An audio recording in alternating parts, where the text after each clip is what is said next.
Welcome to ప్రజా సర్కార్. పెదపుల్లేరు గ్రామ దేవత సత్యమ్మ తల్లి 60వ జాతర వార్షిక మహోత్సవాలు సోమవారంతో ముగిశాయి.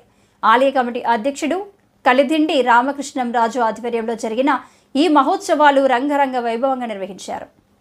రోజుకో అలంకరణలో అమ్మవారు భక్తులకు దర్శనమిచ్చారు. AP IAC chairman Mantena Ramaraju దర్శించుకొని ప్రత్యేక పూజలు చేశారు. అమ్మవారి ఆశీస్సులు ప్రజలందరిపై ఉండాలని అమ్మవారిని వేడుకున్నట్లు తెలిపారు. భక్తులు పెద్ద ఎత్తున పాల్గొని అమ్మవారికి నైవేద్యాలు సమర్పించారు. భక్తులకు నాన్ వెజ్ వంటకాలతో అన్న సమారాధన నిర్వహించారు. ఈ కార్యక్రమంలో పాల్గొన్న మహిళలకు రవికలు, గాజులు, పసుపు, కుంకుమతో కూడిన ప్రత్యేక కానుకలు అందించారు. అన్న సమారాధన కార్యక్రమానికి పెద్ద ఎత్తున భక్తులు హాజరై ప్రసాదాన్ని స్వీకరించారు.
వార్షికోత్సవం 61వ వార్షికోత్సవంలో భాగంగా ఈరోజు పెద్ద ఎత్తున అన్న సమారాధన జరుగుతూ ఉంది.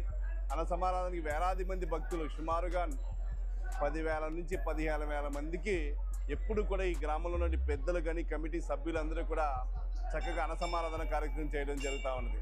అమ్మవారికి నైవేద్యాలు కానీ ఎన్నో సుమారుగా 8-9 రోజుల పాటు ఇక అమ్మవారి యొక్క కార్యక్రమాలు చేయటం, తదుపరి లాస్ట్ రోజున అన్న సమారాధన కార్యక్రమంలో కూడా పెద్ద ఎత్తున ఈ గ్రామంలో ఉన్నటువంటి ఆడపడుచులు కానీ, గ్రామంలో ఉన్నటువంటి పెద్దలు కానీ, గ్రామంలో ఉన్న బంధువర్గం అందరూ కూడా, పక్క గ్రామాల్లో ఉన్న వాళ్ళందరూ కూడా పాల్గొని ఈ యొక్క అమ్మవారి జాతర ఎప్పుడూ కూడా విజయవంతం చేయడం జరుగుతూ ఉంది. ముఖ్యంగా ఎవరైతే దీనికి సంబంధించిన కమిటీ సభ్యులు ఉన్నారో దాతలకి అందరికీ కూడా అమ్మవారి యొక్క ఆశీస్సులు నిండుగా ఉండి వారి ఎన్నుకున్న రంగంలో వ్యవసాయ రంగం కానీ, అక్వా రంగంలో కానీ, వ్యాపార రంగంలో కానీ, ఉపాధి రంగంలో కానీ వారి రంగాల్లో ఆ భగవంతుని యొక్క ఆశీస్సులు, అమ్మవారి యొక్క ఆశీస్సులు ఉండాలని చెప్పి మనసవాచ కోరుకుంటే కమిటీ సభ్యుల్ని మరొకసారి ప్రత్యేకంగా అభినందిస్తున్నాం. ఎందుకంటే ప్రతి మనిషి ఒక కార్యక్రమం చేయాలి అంటే కష్టపడేటువంటి తత్వం ఉన్నటువంటి వ్యక్తులు ఆ గ్రామంలో ఉండాలి. అటువంటి వ్యక్తులందరూ ఈ గ్రామంలో ఉండడం ద్వారా ప్రతి ఒక్క కార్యక్రమం, ఏ ఒక్క కార్యక్రమం చేసినా ఈరోజు శివాలయం కడుతామన్నారు, చూస్తూ ఉన్నాం. మనం ఎక్కడా కూడా మన నియోజకవర్గంలో అటువంటి శివాలయం లేదు అన్నట్టుగా, నా భూతో నా భవిష్యత్తు అన్నట్టుగా కడతా ఉన్నారు. ఆ కమిటీ సభ్యులు కూడా ప్రత్యేకంగా అభినందిస్తూ వారందరికీ కూడా ప్రత్యేకమైన కృతజ్ఞతలు, ధన్యవాదాలు తెలియజేసుకుంటాం.